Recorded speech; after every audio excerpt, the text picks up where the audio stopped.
for a special day. We've been asking for this day. Hey man, we gotta come back and have a conversation.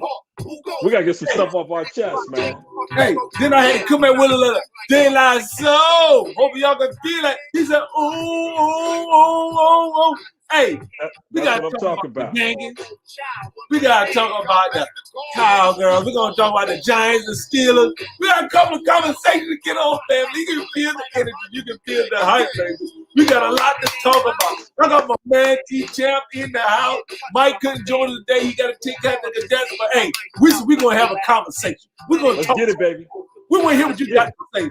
Like they say, ooh, ooh, ooh, ooh. We're ready to get in this conversation. Let's go, let's go, let's go. Shame all over your game. Like the shorties who claim that Afrocentric loving is the past drug.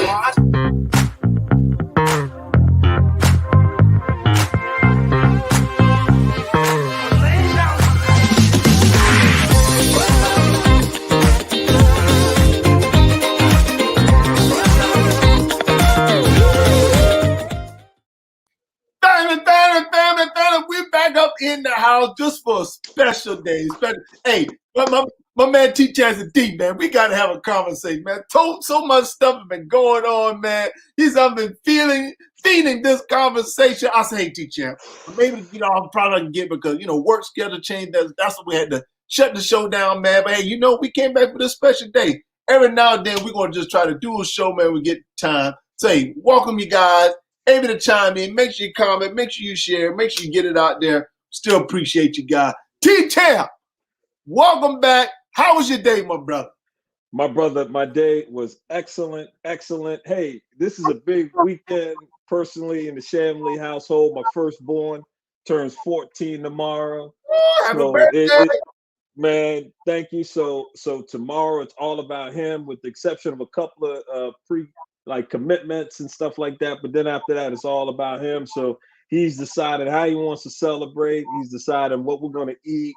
So we're looking forward, man, to having a good time and just celebrating, man, and staying healthy and strong and just celebrating in these times. And my brother, how was your day? Hey, it was a long day, but it was a day. Can't complain about the day. Hey, man, we are here. I'm happy to be here. Happy to, here celebrating this wonderful, beautiful day on today in Charlotte, North Carolina. So I can't complain about anything whatsoever, my brother. So like I said, was a beautiful day. Later on, me and the wife are gonna go out. She want to get a piece for her office. I have a new office. I'm bigger office, and she took over my office. So okay. So she had to put her beautiful touches to the office. She said, "Oh yeah, you out? I'm in." I was all right, baby. I'm good. So we're good. Happy wife, happy life, baby. Happy wife, happy life. That's right. Hey man, like I said, brother, we are ready to get into this conversation, man. You ready to have these discussions with my brother? Let's make it happen, man. Let's make it happen, man. Hey man, as you know, you are a Yankees fan. I'm a Yankees fan. And I'm going to let you know, man, I'm not a happy Yankees fan. As you know, I am not a Brett Boone fan. I'm going to just let you go, T-Champ. What's your thoughts on what we're saying?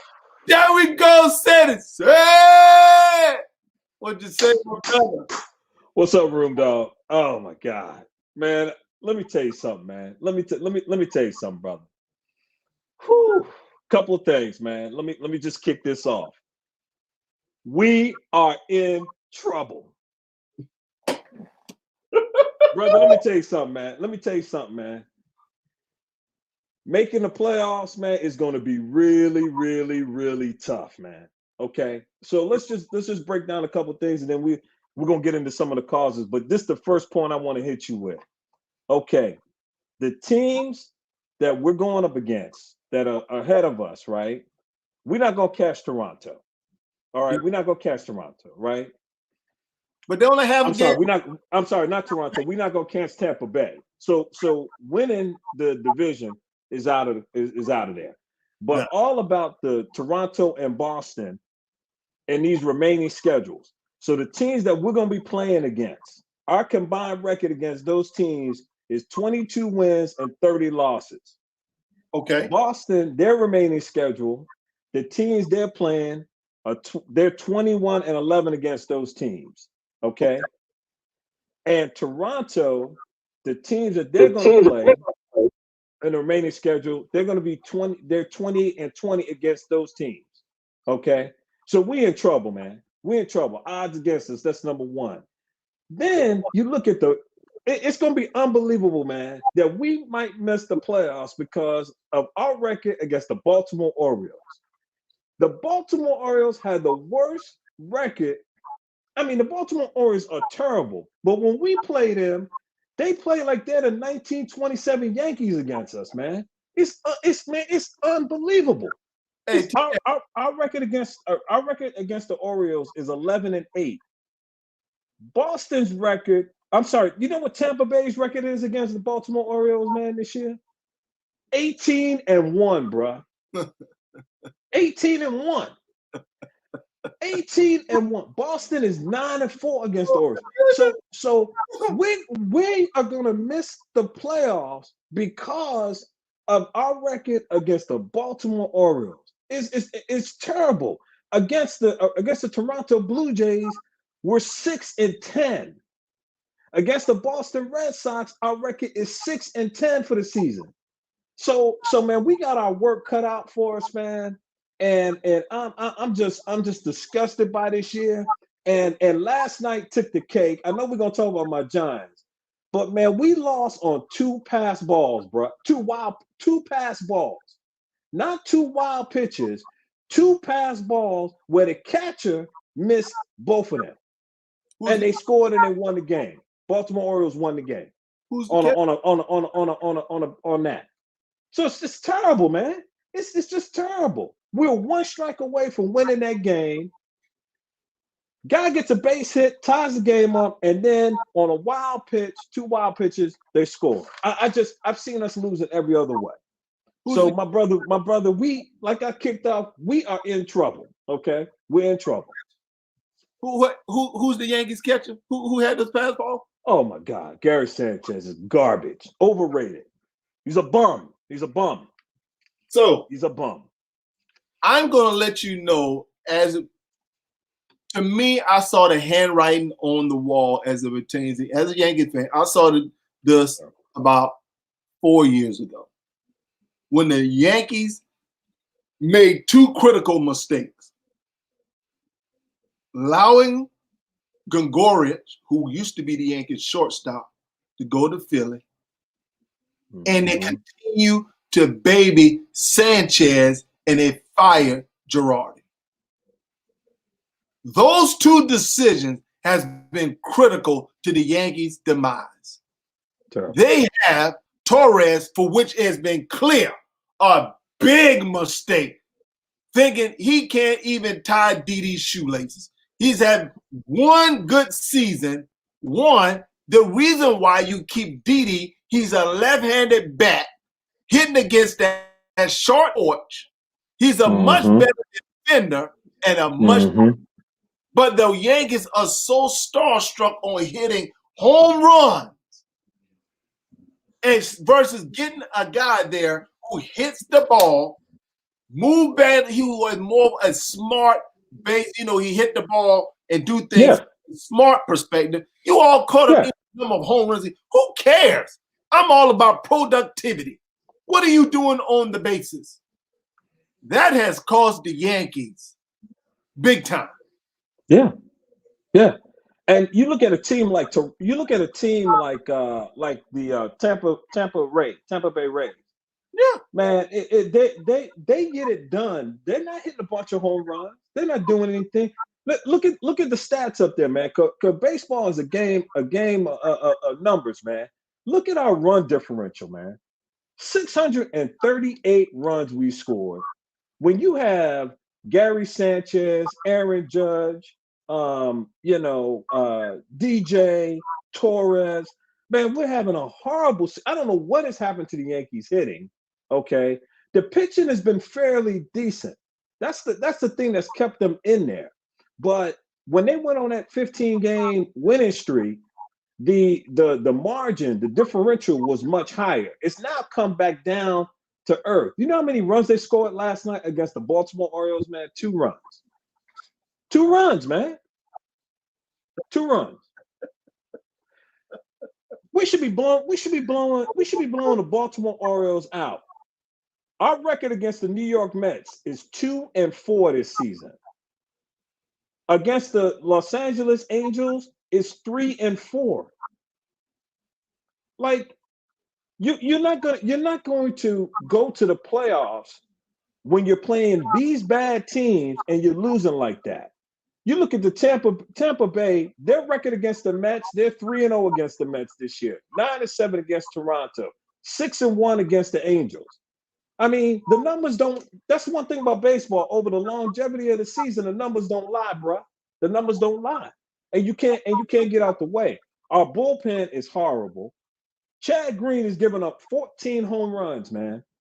Terrible. When he comes in the game, you're just like, man, you're just waiting for him. I've seen us lose every which way with that guy in the game.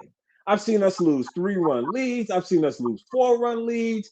I've seen him give up just multiple home runs. Just terrible. And so, to me, those are the three things, man. That if the Yankees don't make the playoffs, that's going to be the cause. That's going to be the reason why. Because they can't get out of the way from that standpoint. You know, the other thing for which I hate, and I cannot, even he's been doing decent. To me, the Yankees made a big mistake bringing Gardner back. Oh my God. Gardner is older. Why the world? There was one guy, prospect, they had down for a couple of games, and they sent him back to the minors. Mm-hmm. It is terrible. Would you rather play the Jays or the Red Sox? You know why? My brother, I'm not sure if they're even going to make it. I don't think they'll make it. That's a weird thing. We don't think they're going to make it. I mean, yeah, we can. But to answer this question, I'd rather play the Red Sox. Look at the numbers. Look at the differential. The Rays have better pitching. Their pitching is slightly better than the Yankees.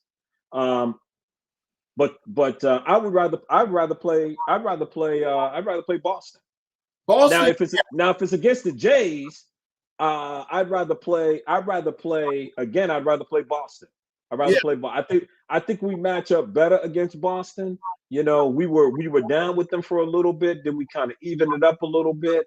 Depending on where the game is, you look at our home record and our away record. Our away record is much, much better than their away record is. So if they have to come to Yankee Stadium, but I'm telling you, man, listen to this number, man. The Yankees are hitting 237. That's their batting average. So I don't think if they don't make the playoffs, I don't think Aaron Boone's going to get fired, like I told you. But they're going to get rid of the hitting coach, man. Hey. The hitting coach, somebody's got to be a scapegoat. You can't pay all these guys all this money that you're paying them, and they're hitting as a team 237. But Champ, my question to you: what's the justification of keeping him? I'm telling you, like we were conversing today and texting back and forth. Boone is a politician. He says all the right things. He's got media savvy, and they like him. Senex, YT, I agree with you. Gallo definitely needs to step up. Yeah. Man, too many empty at bats. They're trying to hit home runs all the time. And you know, Aaron Judge leads the Yankees in every major offensive stat except hits. He leads them batting average. He leads them in home runs. Leads them in RBIs and on base percentage. But his batting average is only 287. But you know what? 287. The thing I don't like, to me, they need to play Stanton more in the outfield versus putting him at stinking DH. Sometimes, man, players play better when they're in the field and then just hitting all the time. And to me, He's more of a game tie. It's kind of a rhythm thing. So to me, you having him at DH, man, I can't stand that. Yeah. And you're absolutely right. You absolutely home run or bust. And to me, home run or bust. I hate hitters like that. I hate hitters like that. That's how their team is built. That's how the Yankees are built. They're very pedestrian team. They started running a little bit, and that's when they got on a 15-game winning streak. You know, hitting runs and things like that. But they don't manufacture runs. I mean, look, it could have been worse. They almost lost the night prior because Chad Green gave up a home run. Yeah. Right. And they came back in and they won that game. But Chapman is horrible. How can you be somebody, man, that throws the ball 100 miles an hour and this guy wants to throw off-speed pitches and splitters? I don't get it. I hold Sanchez because Sanchez is the one behind the plate calling, you know, Sanchez is a bum. Yeah. He's a bum. But watch this. Gary Sanchez is a bum. Let me tell you the reason why I talk about Boom. Tyler Wade was hitting 400 at the time. He had found his rhythm, was hitting the cover of the ball. And guess what he decides to do? He puts him on the bench. And the guy who played, he good, but the guy's hitting the cover off the ball. He had a hot streak. Why did he stop playing him? Batting almost 400. Yeah. Yeah. It doesn't make sense. See, analytics has ruined baseball to me. And again, that's why I don't think Boone will lose his job, because he does what the analytical guys want him to do. I can't stand that. But somebody like Girardi, Joe Torre, like these old school field guys, you know, they have a good feel. Look, I'm telling you, I live here in Philly. Girardi is having a terrible. Joe Girardi's having. Their team is horrible. Okay, and Girardi is managing by the analytics instead of by his gut feel and really managing the team. Girardi's a good manager. Yeah, man, he looks average here. Now, Gabe Kepler, who used to manage the Phillies, they fired him after 2 years. Now he's with the Giants. Okay. And the Giants, I mean, the Giants and the Dodgers have already made the playoffs. What they're battling for is who's going to be the division winner, who's going to be the wild card. But the Giants have won, like, they got the best record in the game. They won like 95 games or something like that. But look, let me tell you something. Kansas City has a catcher, man, that just hit his 45th home run. So I think he smashed Johnny Bench's record, right? That was what Sanchez is supposed to be. If Sanchez is not going to be that, they have to trade him. Trade him and put a defensive catcher behind the plate. Listen to me now, because you have power at other positions. I like it. But the game they lost last night, I'm telling you, if they don't make the playoffs, it'll be because of that game. I'm telling you, Nick, that game was disgusting. We were up 2-1. We were on the last strike. The last strike now. The last strike. You can't lose. I don't know what the number is, but I'm telling you, I know the Yankees. First of all, the Yankees had the best record. They have the best record in one-run games. They play the most one-run games. They have the best winning record against one-run games in the league. But they have blown a significant amount of leads. And I'm telling you, that game is going to rule, man. That was bad. It's brutal, man. Brutal loss, man. But I watch almost every Yankee game, and I'm telling you, they've had at least 10 of those. Now, the one he said, I don't think LeMay is overpaid. I don't agree that he's having a down year this year. I can't agree with that. But he's been hitting the ball last couple of years. He's been doing great. So to me, actually, he took a kind of a pay cut. He just signed a longer tenure contract. He took a little pay cut. But to me, man, I'm more confident with him or Aaron Judge up the bat than anybody else. And to me, he's having a little bit of a down year. But Luke Voigt definitely should be playing more. To me, that's what I'm saying, man. you end up this is what end up happening. But I also can't let Cashman off the stinking hook either. Oh, God. Cashman is terrible. To me, you go out here and you overload with so many home run hitting players to where someone is going to lose playing time versus going in your farm system, getting some of these younger players, giving them some playing time until guys get healthy to bring them back. So I hate some of the decisions that Cashman be making. Well, here's what's going to be interesting. Here's what's going to be interesting, I think, with DJ, right? My question on DJ is since he's been here, he's been clutch. He's done a lot of great things. Yeah. Is this just a down year? Is he coming back to what he really is, or what is he going to be? While he's leading the team in hits, I think we would all say he has not made the impact that he's made like in the prior 2 years. Yeah. Now, what they have done, they've decided to do is, and you'll notice, they've said, okay, they moved Torres back to second base. Thank you. So he's a second baseman. They put Gio at shortstop, right? Right. And then they put LeMahieu at third base. Now, LeMahieu can play a lot of different positions. So what I think, he was on third base before they started moving him around. Yes. So they put him on third base. So that's the three, and they got Rizzo at first base. Now Rizzo is a really good defensive first baseman. He hasn't hit worth a darn, but his swing and everything is picture perfect for Yankee Stadium. And I feel like he's a Yankee, man. The jury's out on Gallo. I don't know, but Rizzo, I feel good about because of how he plays first base. He's a good defensive first baseman. So man, we're gonna see, man. I mean, like I said, it's a tough division, and I'm gonna tell you, man, Toronto, you don't get an easy out on that team. And Vlad Guerrero, I think it's what Slim XY was saying. He's a bad boy, man. Right, he's in the running for the Triple Crown. He's a bad boy, man. He's a bad boy. Yeah. So we'll see. It's going to be interesting, man. We'll keep yelling at it.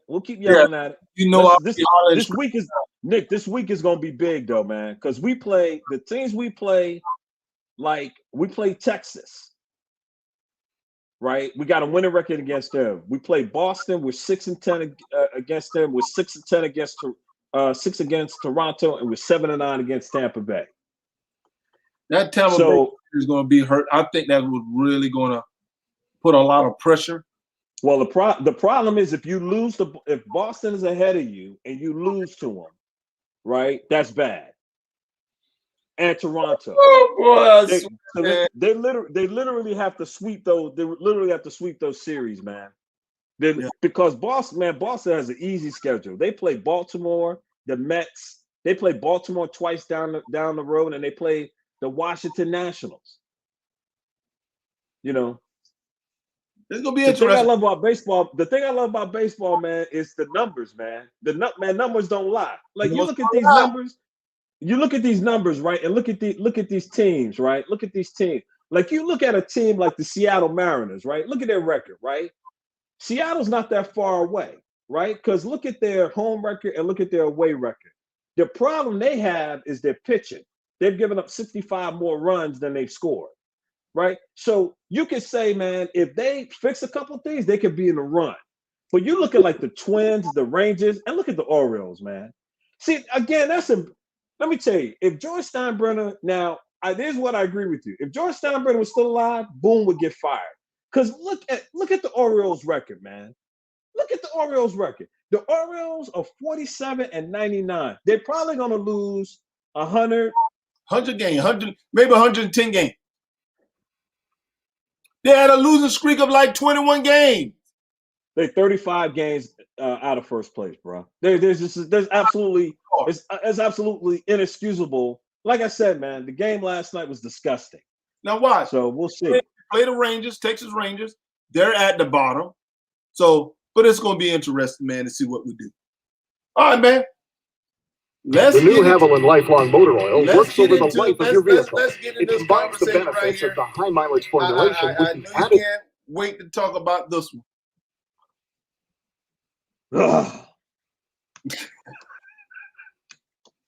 It was rough. It was rough. It was a rough New York sports night last night. It was a rough night, brother. Rough night. Man, we really had to talk about the game last night. Because from my perspective, and you being a Giants fan, you guys see I'm a Steelers fan. We have to have an honest observation. Now, Daniel Jones, this is what his number says. He was 22 of 32, 249 yards, 1 touchdown, quarterback rating of 102. But you're not satisfied. No. Tell me. No. Hey, I'm allowing you to air out your grievance about the game last night. This is your squad. I'm going to come back with you with something, but I need to hear what you have to say. All right, let me give you a historic. Before I talk, let me just make this point about Daniel Jones, and I'll talk about the game last night. I'm a huge Giant fan. Lewis said. All right, Nick, let's wrap. Nick, I'm so glad we had this, man, because I wish Mike was here, man. I know Mike need to get this off his chest too. So let's talk about this. Okay, we're gonna start here. Phil Simms should be in the Hall of Fame. Should be in the Hall of Fame, right? Not in the Hall of Fame, but should be in the Hall of Fame. When he retired, I'm going to name the quarterbacks after him. Dave Brown, 3 years. Danny Cannell, 2 years. Kent Graham, 1 year. Kerry Collins, 5 years. Yeah. Kurt Warner, 1 year. Eli Manning, 13 years. Barely missed a game. Had an incredible streak until that bum coach sat him down to put Geno Smith and broke his streak. But Eli was durable. 13 years. Here's my point. The most important position in football, all right, let's just call it now. Let's call it like it is. Yeah. Is quarterback, brother. If you do not have a quarterback, you can forget it. If I name your team and you cannot say, man, I got a quality quarterback, you do not have a team. Let's not kid ourselves, okay? You cannot go from a franchise quarterback to all of these draft picks, then get stability, and then go to this garbage that we have as a quarterback. He's terrible. He reminds me of Dave Brown. They said the same thing about Dave Brown when he replaced Phil Simms. Oh, let's give him a chance. Oh, let's do. Dave Brown was a bum. This guy is a bum. Let me tell you why. Number one, been in the league 3 years. It's 2 minutes and 16 seconds left in the game. 2 minutes and 16 seconds. You need 1 first down. You got a goal money field goal kicker in your back pocket. What do you do in that same time from a situational standpoint? First down. If you get a first down, you burn all of the time. I don't care that Lawrence was offside. I don't care about any of that stuff. None of that stuff should have happened. Because if you did what you're supposed to do as the quarterback of an NFL leading franchise, and you've been a quarterback for 3 years in the league, you are supposed to make that throw that you need to make your money. Because if you make that throw, man, it's 3 knees and the game's over. Bring the field goal kick and kick the game. We don't even get to any of that. You have to do that if you're a franchise quarterback. He is not a franchise quarterback. Stop making excuses for him because he can run. I don't want a running quarterback. Name me the last time a running quarterback has won a Super Bowl. I'll be waiting. Let's go through them. Go through the last 10 Super Bowls and tell me a running quarterback that's led the league in rushing that is a Super Bowl champion. I'm still waiting. They did it with Cam Newton. He didn't do anything. That is not how you win in the NFL. You have to have a quality quarterback. I'll give it to the Dallas Cowboys because Dak Prescott is a bad man. I'm telling you right now. No, Lamar not going to do it, Sad. Lamar not going to do it. And the Ravens are not going to win a Super Bowl with Lamar Jackson. They're just not. I mean, come on, man. It just does not work. A running quarterback has not A quarterback that has led the league in rushing has not won a Super Bowl. That's not how you win championships. You build an offensive line. You get a mobile quarterback. You get a quarterback that can extend like a Josh Allen because nobody can hold a Stephon Diggs for 8 seconds or more. It's impossible. But I don't want a guy running around and diving around and diving and stuff. I don't want that. I want a command and the chief comes in and commands the stuff. The guy is not a top player. I don't care about QBR. I care about wins. I argue all the time with guys. Eli Manning is a first ballot Hall of Famer. I don't care if you like him or not. I'll take him in that situation. Eli Manning makes the play. He makes the play. He makes the play. He's a winner. And in New York, all we care about is winning. I don't care about a QBR. I don't care about any of that stuff. What I care about is that drive with 2 minutes and 16 seconds left, when the defense gets you the ball back to win and drive, man. That's what those moments are made of. That's what people remember. Nobody's going to remember QBR. Nobody's going to remember you scrambled around and ran for 30 yards or 40 yards. What they're going to remember is you on a slant pass threw the ball behind the guy where he had to reach back to get it instead of leading him to it to get the first down. Did not execute. And in 3 years, he still has not got it done. He didn't win anything in college. He wasn't a winner in college. He didn't win in high school, and he's not winning in the pros. It just does not work like that. And that is, again, the theme is we are in trouble. We're in trouble. We're going to go through the schedule in a second. Bro, we in trouble. Well, let me ask you this. Do you believe do you blame Daniel Jones or do you blame Gettleman for drafting Daniel Jones with the 6th pick? Unbelievable, man. I remember exactly where I was because I didn't watch the draft live. Like I was out of the country. So, I'm out with my family, man. We come back from dinner and, I want to see what's on the draft. Right. I'm looking at the draft. I'm looking up. And at that time, Eli Manning was the quarterback. I'm looking. 6th pick. Daniel Jones, quarterback. I thought it was a joke. I said, quarterback? With all these other needs we have, you draft a quarterback? Gettleman's got to go. I hate a guy, man, that thinks he's the smartest guy in the room, man. And he strikes me as that guy. The next most important position in NFL is a left tackle. Yes. But if I know who your left tackle is, you're in trouble. Because that means he's not doing his job. That means he's getting his butt kicked. I mean, I can read his shirt too many times. So how much blame do you hold Jason Garrett accountable for his play calling? As you guys know, I'm not a Giants fan. I mean, I know a little bit about the Giants, but I'm just wondering. I'm just trying to look at the holistic. Good. Not good. And look, let me tell you, that not good at all. Let me tell you why. Everybody knows like the first 15 to 20 plays are always scripted. Teams practiced it. They've worked it, the whole thing. Where you earn your money to me as a coach, man, is understanding the flow of the game and then making the right play call, putting your team in the right position to execute what you need to do. Okay. He didn't do that. We ran 3 plays. It was 2 minutes and 16 seconds, man. We ran two plays. They used 2 timeouts. They got the ball back with 2 minutes left. And everybody knows that they're going to win the game. I mean, if you first of all, when you kick the ball off, right? You don't have to run the ball out because you're going to automatically get it at the 20-yard line, right? Dink and dunk 3 plays with the timeout. What do you expect?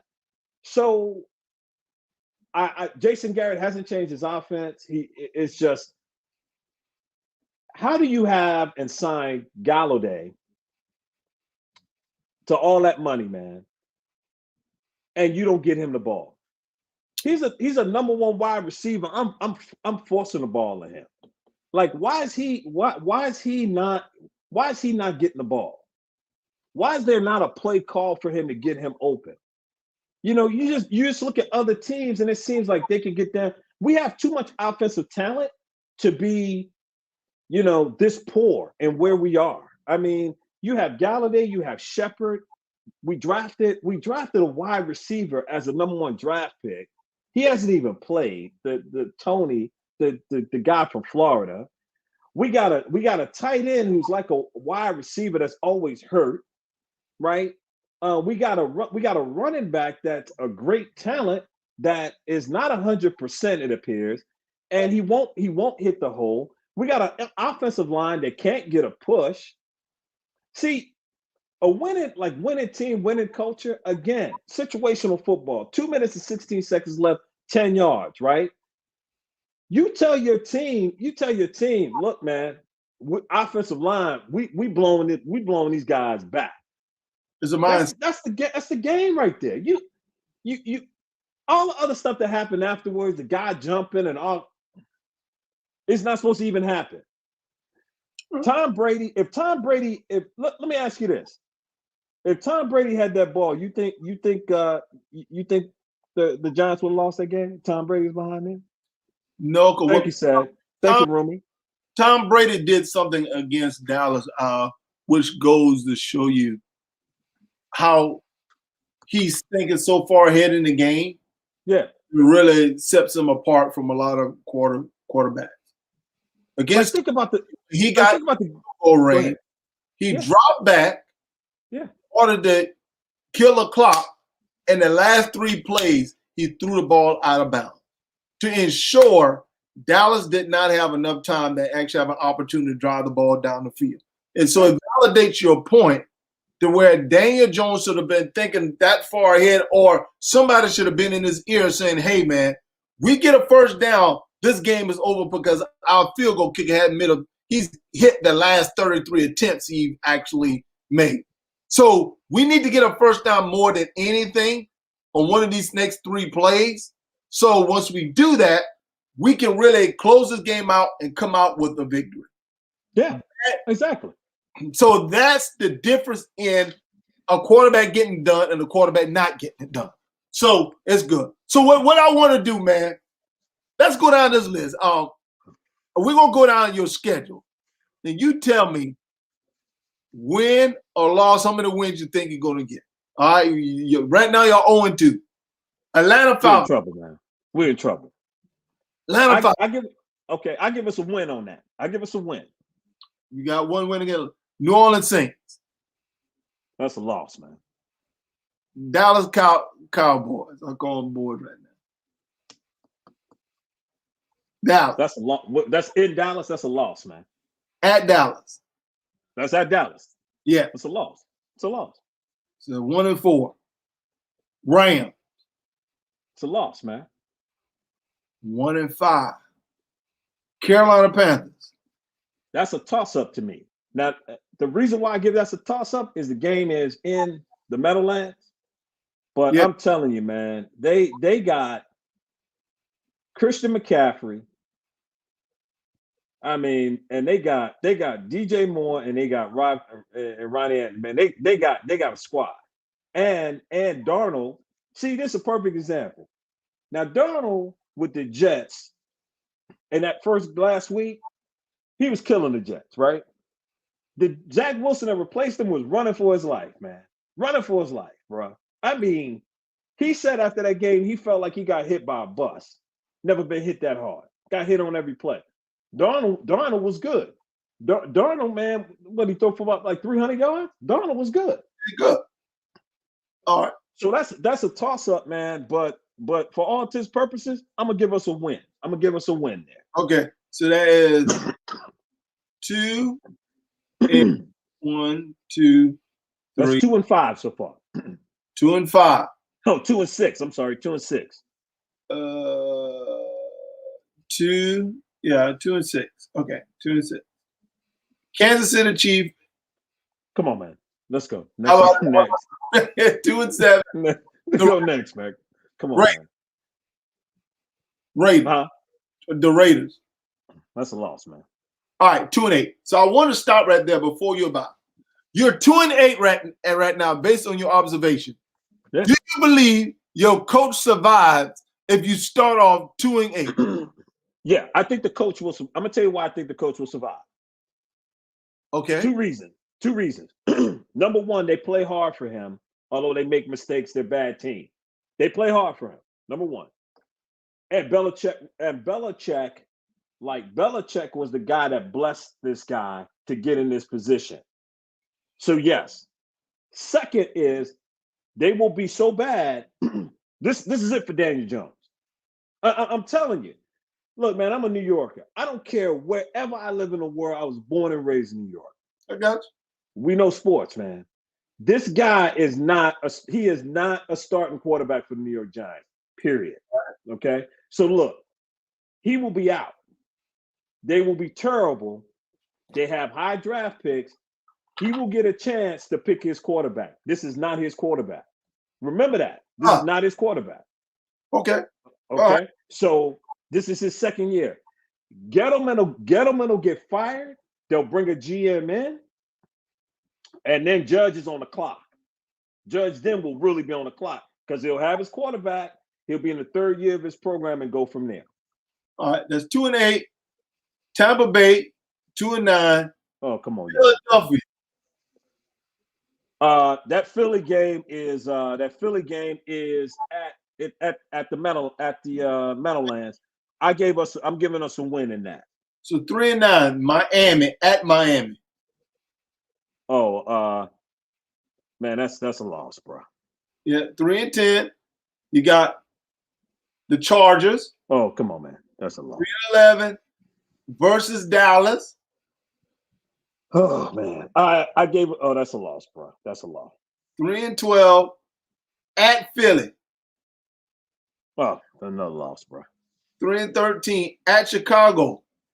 I give us a win. Cause by that time, Justin Fields will be playing for Chicago, and they will be out of the playoffs as well too. 4-14, and then versus Washington. Revenge. I'm gonna give us a loss on that. Wow, so you don't see y'all winning up 4 games the rest of the season. That's all I see right now.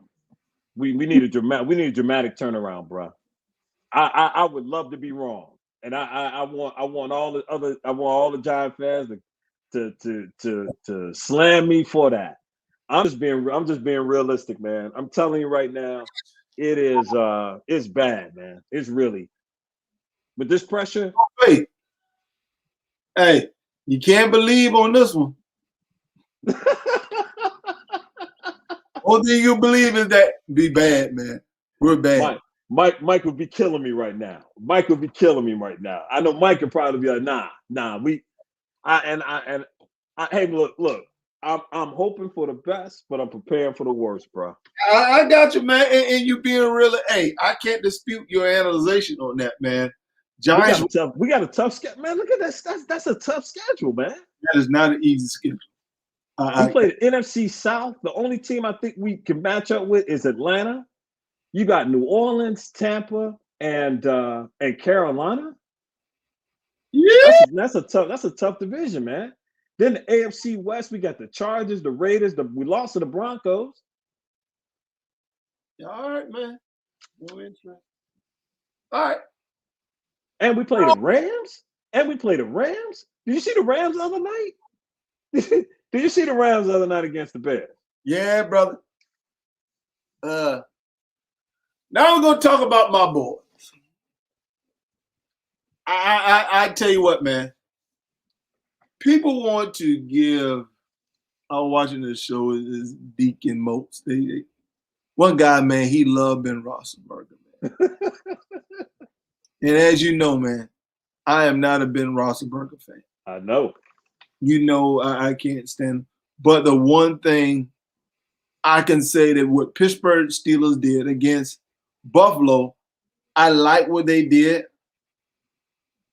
They kept Ben Roethlisberger's passing attempts under 35. The key to keeping his pass attempt under 35. To me, Najee Harris needs to touch the ball at least 25 times a game. Him or catching them. By doing that, one thing that it does, it preserves your defense, keeps your defense off the field, as ball control. Roethlisberger throwing the ball, unlike Josh Allen, he threw the ball 51 times and they lost. Never tried to establish a run game. So to me, the winning formula of football, even when it comes to your Giants, I believe it starts with a quarterback who's not throwing the ball 40-something times to 50 times a game. And by ball control, keeping your defense off the field, and then making sure you're not making mistakes to hurt your team. Pittsburgh didn't have turnovers against them. Buffalo had 2 turnovers against Pittsburgh, which were crucial: block punt, touchdown, and the other one was dealing with a fumble recovery. So they had two turnovers, which led them to actually being win. So they didn't get the ball. So they didn't hurt themselves. But one thing I could say about the Steelers which helps them, is putting Roethlisberger in a situation where, one, he's comfortable, 2, you're not throwing the ball a lot. So playing effective defense is what the Pittsburgh Steelers need in order to be successful. Without that, they're going to be in trouble. But to me, man, I like what they're doing. And I know a lot of people are happy with Najee Harris. But the thing that I like, Pittsburgh has a very young offensive line. 3 out of the starting players on the offensive line are rookies. The plus behind that is, one, it gives them time to gel. So you go through the battles now. By the end of the year, you develop a formula and chemistry together to where you should be effective. So I'm forward. So the first half, we really weren't able to get nothing established.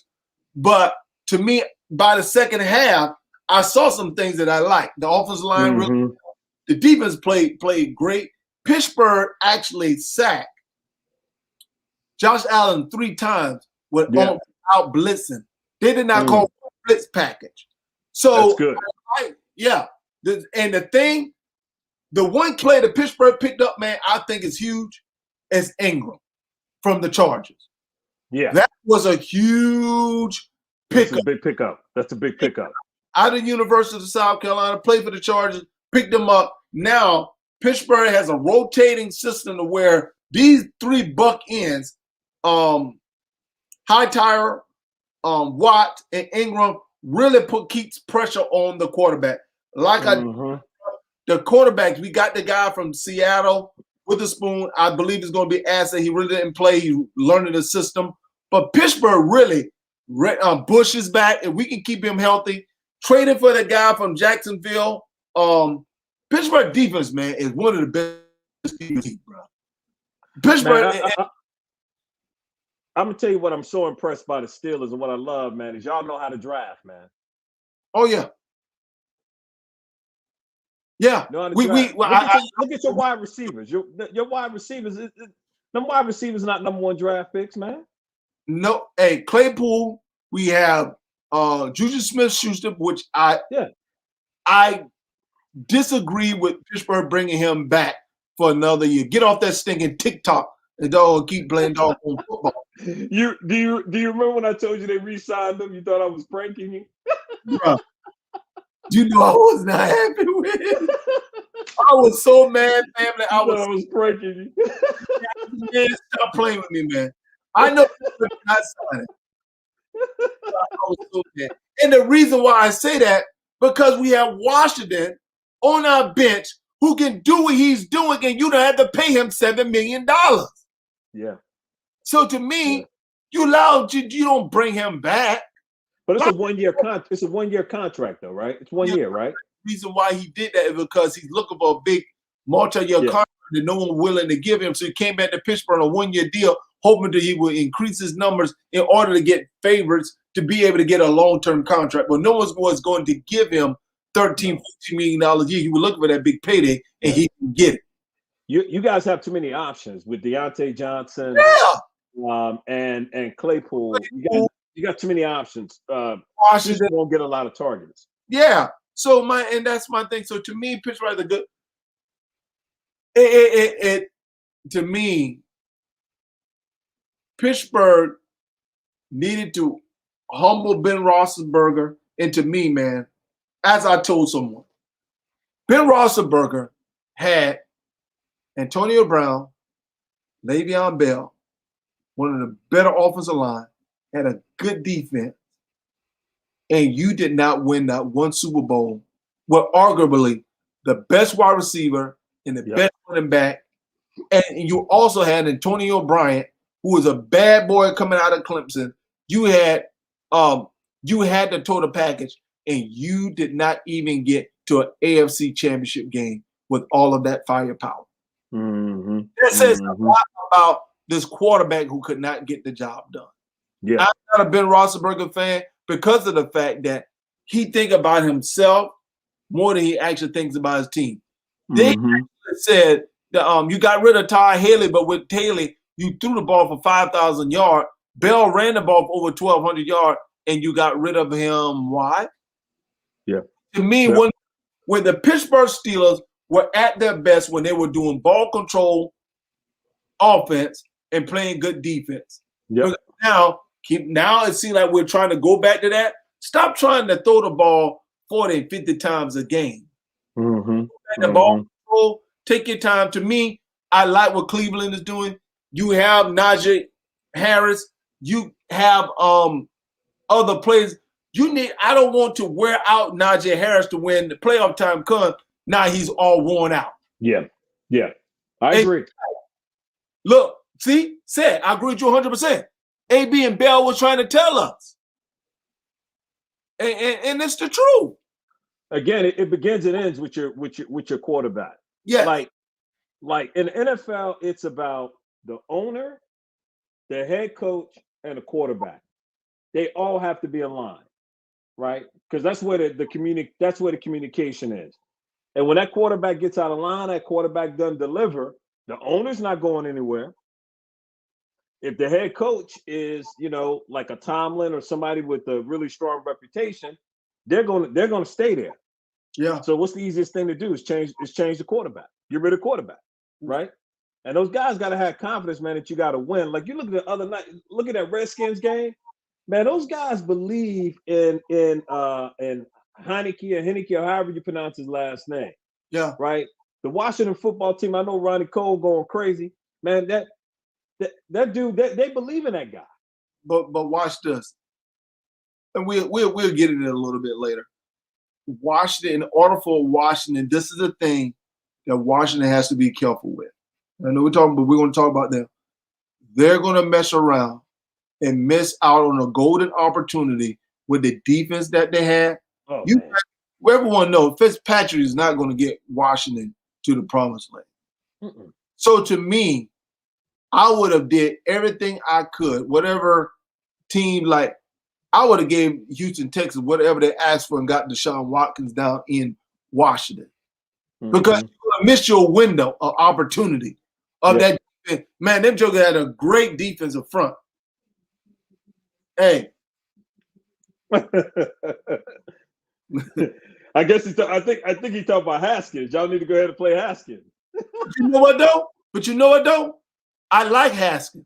I like Haskins too. I like, to me, Haskins sitting down for 1 year and learning the system. In preseason, he looked pretty good. To me, that is a benefit. I'm gonna tell you what I think helped him too, man. And I think I heard this. Didn't he get married? He got married, didn't he? Not sure. Not 100%. I think he got married, Nick. And I think he got married, bro. And if he married the right lady, man, hopefully that slowed him down too. But he was off the chain. Hey, I like what I'm seeing. Defense wise, the Raiders game is not going to be an easy game. But the Raiders, he got married, bro. He got married. He did get married because I remember there was a domestic violence charge incident in Vegas. I don't know if you remember that. I did. And stuff. But anyway, it's going to be interesting, man. Hopefully calm down. So, man, what you think about the schedule? You got. Let me see what you think about your boys in this schedule. I can see Pittsburgh winning against the Raiders. Cincinnati, they should win. Because both of those games are at home. I can see us possibly taking our first loss against Green Bay. Okay.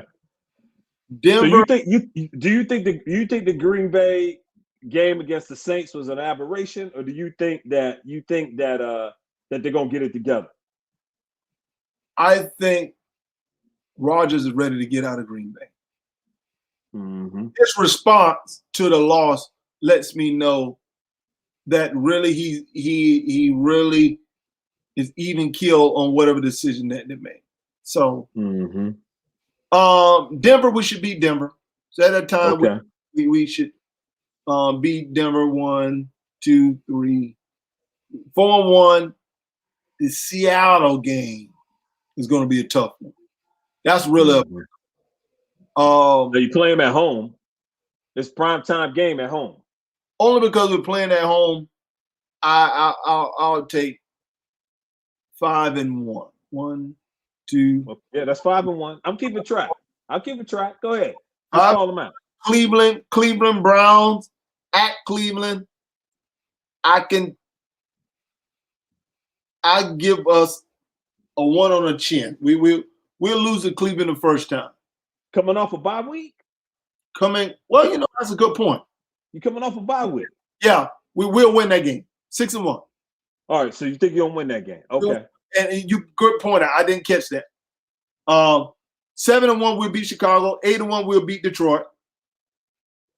All right, let's pause here. You're 8-1. Yes. You're 8-1. Would you bring Ben back? No. So this is the Ben Roethlisberger. This is his farewell tour. Farewell tour. He 8-1. He 8-1. Y'all rolling 8-1. Now watch. Chargers, we will lose again. I think we'll lose against the Chargers. Okay. Give us 2. We will lose against Cincinnati. 8-3. We will beat Baltimore. 9-3. We will lose against Minnesota. So you think you'd lose against Minnesota? Yeah. Okay. It's really all about matchups. So right now that makes y'all 9-4. We will beat Tennessee. Give us 10. Okay. We're going to beat Kansas City. 11. Oh, come on, Nick. Now, Nick, you need to stop. No. Nick, you need to stop. No. Let me tell you the reason why. Nick. Let me tell you the reason why. Nick, you need to stop. No, you're gonna hear me. You know the reason why Kansas City. You know the reason why Kansas City lost to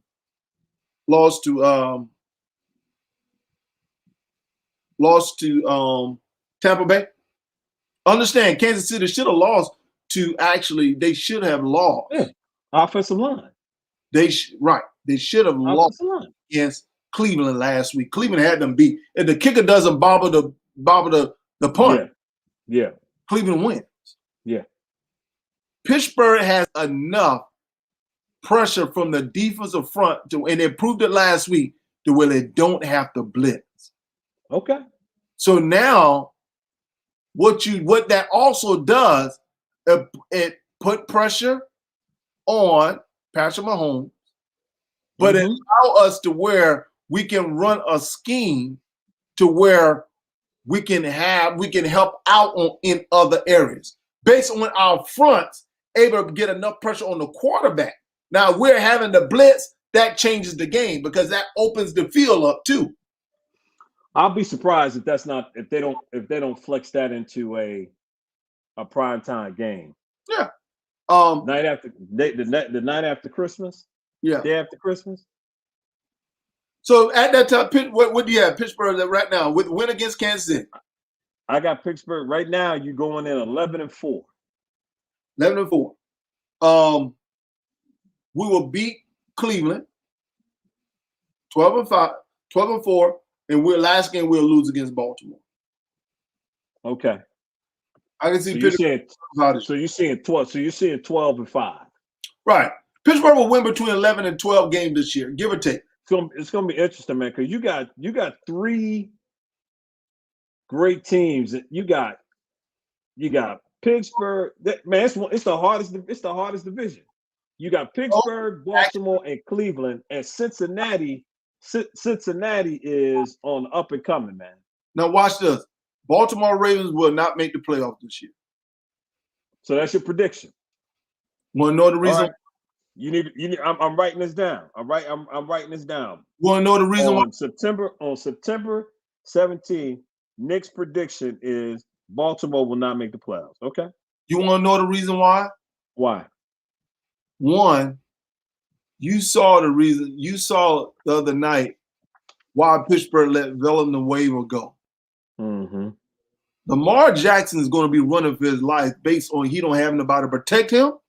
Mm-hmm. He lost 4 key players for man. Their running game, man. The other dumb decision that they made, they traded their left tackle. I know. To Kansas City. I know. That was crazy. Why would you trade him to your rival? Point number 3. I don't understand that.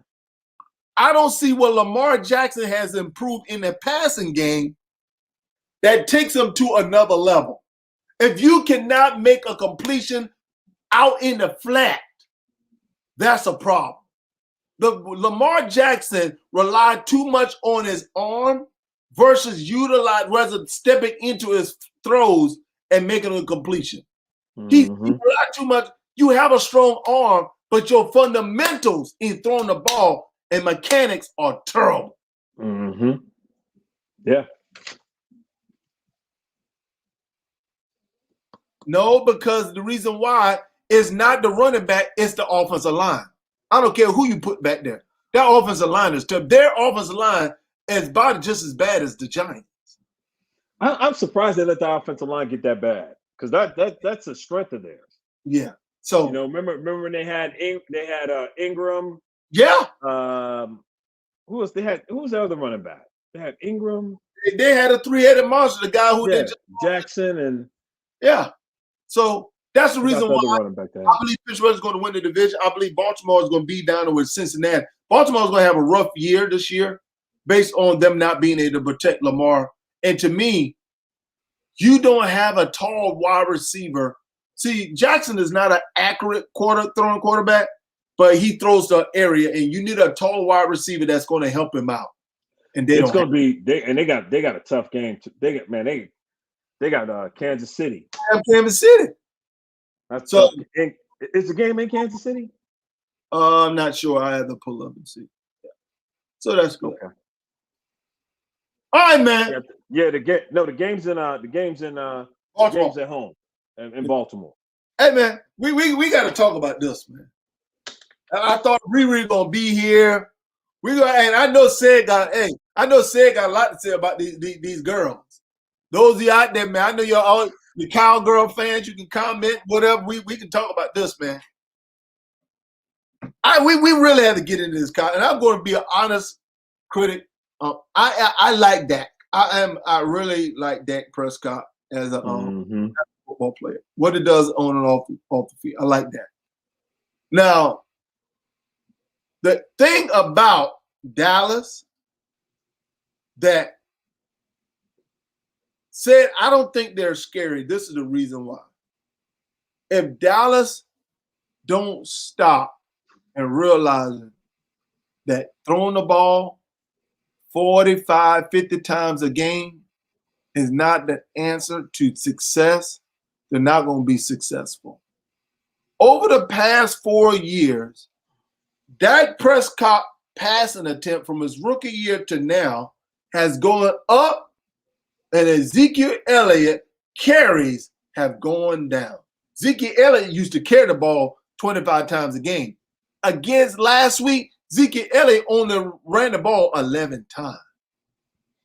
If you planning to win in Dallas, Dallas have to take advantage, has to go back to having a balanced offense to where, like I said, Najee Harris need to touch the ball 25 times. Zeke Elliott need to touch the ball 25 to 30 times. So it's interesting. I agree with you. I think that the reason why you saw and started to see the shift were two reasons in my mind. The first is as Dak became you have to remember that when Zeke and Dak kind of the level that they were at, they didn't have the threats that they have now on the outside that they started drafting and started making trades for. You remember they had Dez Bryant. Dez Bryant was okay, but if Dez Bryant was really elite, okay, when Dez Bryant hasn't been able to find another role in the NFL, right? Since Dallas didn't sign him, right? So that tells you a little something. And as they started drafting the CD Lambs and making the trade for Mari Cooper and doing some of those things, I think they started building up that passing aspect. I think the second thing is their line went down. Like the strength of their team was their run attack because their offensive line was a beast. And as the guys started getting hurt and things of that nature, I think that hurt Zeke's production, right?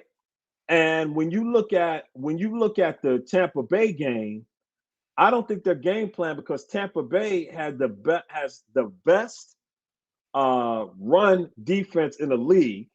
Yeah, I mean, they hit you behind the line. They get penetration, so you don't get a chance to get off. But I'll give Zeke this though. If you watch that game, Zeke saved Dak from getting blown up like 2 or 3 times on blitzes. I agree with you 100%. And he was very much a team player. But that's Zeke, why I don't think Zeke would have been there 3 years ago with sacrificing. And I mean, man, Zeke was going up in the hole, man, and just basically getting in the way of like a speeding missile, bruh. And it was just enough to give Dak that time to throw to those guys. But I think they're gonna get more balance. that's the reason why I say Elliott needs to touch the ball between 20 and 30 times. It don't if it's not in a running game, it could be in the screen game. But Zeke Elliott needs to touch the ball. He ran the ball 11 times and he only had 2 catches. So that's 13. That's 13. Touches. I agree. He has to get the ball 25 times. I don't care if it's through carries. To me, he need to carry the ball between 15 to 20 times and catch the ball out the back be between 5 to 10 times, whatever that number is. To me, those number is a number for success. He threw the ball 58 times. I think that was a game plan, though. I really think that was the game plan, and I think they thought that they had. I'm not saying it was right, but I think that they thought that they had the advantage with their wide receivers against the Bucs corners if they could stop the rush and slow the rush down a little bit. And man, their problem was they left just a little bit too much time on the clock for the GOAT. Yeah. That was it. But going back to your point, here's why I agree with Room Dog here about the Cowboys being scary. And it dovetails into your point. If they start getting a push in the running game, they're going to be dangerous because now they can play action. And if they can play action, dude, with Lamb and with Cooper and that piece, man, and then Zeke coming out the backfield catching the ball and Pollard catching the ball, they're gonna be tough, man. They're gonna be really, really, really tough. So I think that they can really be scary if they figure out what the formula is. The interesting thing to me is how good is their defense going to be? Now, that's the other thing that you're talking about their running game. Their running game has to be good to keep that defense off the field. Yes. Their problem before Dak got hurt, man, Dak was throwing for like 400, 500 yards, right? But he was putting that defense back on the field because that defense was terrible. Dan Quinn is a really good defensive coach. Yes. I mean, he's a really good defensive coach. He's going to get those guys to play together. And the key thing with them is, are they going to be able to stay healthy on the defensive side of the ball? So that's a great question. And I agree with you definitely that Dan Quinn, the offense hasn't been Dallas' issue. It has been on the defensive end, the problem as it pertains to Dallas. Yeah. It's been on it. So they're going to score points. That's not it. But to me, because your defense, because you just lost DeMarcus Lawrence for the next 6 to 8 weeks. Mm-hmm. So you're going to be giving up something. Yeah. You're not going to be able to get the pressure. So my thing is that, guess what? You're going to wear that defense out. Your corner, you're approved with Antonio Brown and with the Bucks. Not everybody's the Bucks. I got that. But they're going to put a lot of pressure on your secondary. And so you have a lot of holes you have to fill that's going to hurt. And you just lost a key piece, one of your best players on the defensive end. So Dallas, man, I really believe, man, and if you really look at the schedule, Dallas don't have an easy schedule, man. If they don't win the next game, just think about it. Last year, nobody started off 0-2 and made the playoffs. So it's almost like a must-win against the Chargers. I know it's still early, but still, numbers don't lie. Say, hey, you can't get so far behind because they got Philly, Carolina, they have your Giants, then they have New England. New England, man, New England get in a nice little rhythm, man. That's going to be a problem. So that and Dallas is going to have to find something. And I'm going to let you know, they better win because if they don't be surprised. The head coach is going to be on the hot seat, man. I agree. And it's only the second. So it's going to be interesting, man. So it's cool. Hey, man, I need for us to have a conversation about this. This came out. I don't know if you guys saw this, to where after the first week came out rankings for starting quarterback performance, week 1 performance, and they gave these rankings of this quarterback. I'm going to read the rankings after week 1. Yeah, Patrick Mahomes, Tom Brady, Aaron Rodgers, Josh Allen, Russell Wilson, Dak Prescott, Justin Herbert, Matthew Stafford, Ryan Tannehill, Matt Ryan, Lamar Jackson, Kyler Murray, Derek Carr, Baker Mayfield, Jameis Winston, Joe Burrow. You can see, you can on and on. I have some issues about this list. How the world Aaron Rodgers is number 3 after that performance blows my mind. How the world Jameis Winston is not higher than 15 after throwing for 5 touchdowns blows my mind. How in the world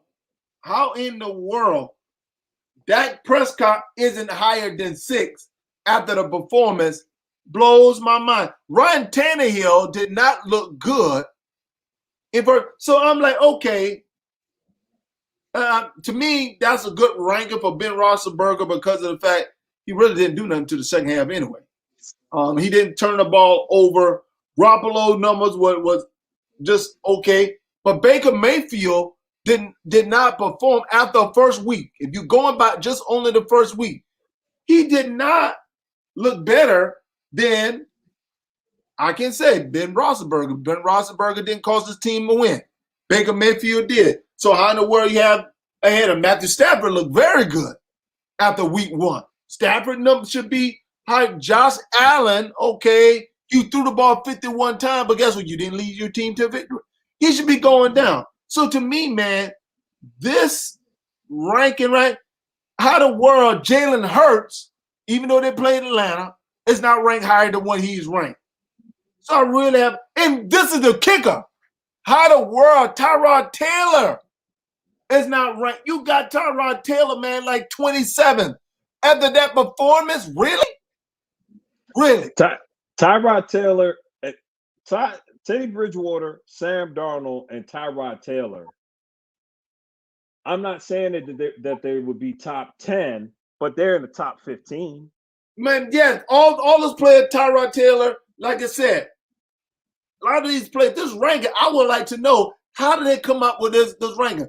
And Tyler Murray, oh my God, he put on a show. Kyler Murray put on a show, man. And it wasn't with Kyler Murray all about running. Kyler Murray did it with his arm. But bro, that little jitterbug in that backfield, brother, look here, man. I know, man. Hey, I can watch him play all day, my brother. The key thing with him, man, he's got to stay healthy. If he stays healthy, it's a totally different team. And look, he was so beat up at the end of the year, man, from running and getting hit. But I'm gonna tell you, okay, in my mind, the top 10. Give me a count, okay? I'm gonna give it, and I'm not gonna do the ranking order. I'm gonna tell you who I thought the top 10 was. Okay, only week one's performance. Who you think had the best top 10 performance? Just I understand players. Now overall they do, but we just looking at performance after week one. I'm gonna tell you. I think it's hard to argue that Brady's not up there. I think it's hard to argue. He had a decent week one performance. Gotcha. We're just talking week one. So yeah, I'm just gonna give you my top 10, right? And I'm not gonna rank them. I'm just gonna give you my top 10. I think Brady is one, right? I think Russell Wilson, right? I think Russell Wilson had a really good game. Week one, yes. Kyler Murray, right? Even though Jameis Winston didn't throw for a lot of yards, had a lot of TDs. I don't think he had an interception, did he? No, he threw 5 touchdowns, 0 interception. Yeah. So I think he would be in the top 10. So that's 4. I watched the Eagles game with Hurts. I think Hurts played really, really well. So I put him in that top 10. I got 5 more, right? Stafford was outstanding. Dak. Yes. Have to put Dak. Dak played a heck of a game. Mahomes, I think that would give me 8, right? 2 more. Teddy Bridgewater killed us, man. We made Teddy Bridgewater look like Warren Moon back there, man. And my controversial one was, and I think this guy's gonna have a great year, man, is Sam Darnold. And between Sam Darnold and Joe Burrow. I'm telling you, man, Joe Burrow's a bad boy, man. I'm telling you right now, Joe Burrow can play. Joe Burrow played with sneaky confidence. Joe Burrow, man, he can play, man. He can play. I like what I see out of Joe Burrow. And he got some weapons, man. And he got a stud running back in Mixon. Then he got his boy that they drafted from LSU. Chase. Tyler Boyd. And they let AJ Green go. AJ Green go. You got Chase, you got Higgins from Clemson to drive. So that give him some size on the outside. I'm letting you know right now, Cincinnati don't be surprised if Cincinnati have a record competing with the Baltimore Ravens. Yeah, I can see them winning 7. I can see them winning 7 to 8 games. Yes. But that would be from a performance standpoint, that would be my 10. I didn't rank them because I would need a little more. I need a little more time, but I'm just saying, based off of what I saw in performances, those would be my 10. You don't see the bubbles come up. So that's right there. It's definitely worth. Like I say, Teddy Bridgewater did his thing. Hey, so my thing is, but fellas, you hear the music playing, family. Hey man, oh my goodness, we came. What we may do if we get a chance to do it on Friday, man, we made this because work schedule, man. Hopefully we can just do these things. Probably on Friday, man. We talk about football week and what's coming up, man. It was a great show. Thank you guys for joining us. Hey, brothers coming together is talking sports, man. Hey, I rock with a little daylight show. Hey, appreciate you saying. Appreciate. Let me say one thing about De La Soul. Shout out to them. They actually got the rights to their masters back, man. Beautiful. Which is important, man, in hip hop. So they own their masters, they own their content. So very happy for those brothers, man. Good show. Family, thank you for joining us. We're gonna do this again. We're gonna try to be a little bit more. I know we're going for a while. We came back, man. We're excited to talk sports, man. Y'all know when the Hornets play Knicks and basketball. We definitely. I must admit, man, I watched you guys picked up a shooter, man. I watched in the summer league. Yeah. I was quite impressed. God, what I was man, this guy right here, man. Summer league, man. I watched a little bit Knicks game, man. I was quite impressed. You know you happy we got Kimber. Come on, stop hating. I'm just saying, man. I was there like Red Man said, oh. Family, appreciate your time. Everyone be blessed. Make sure you guys watch us. We're going to keep this thing going, family. Be blessed, and we'll see you again soon. As you know, I'm Nick. That's my man T-Champ, man. We out. Peace.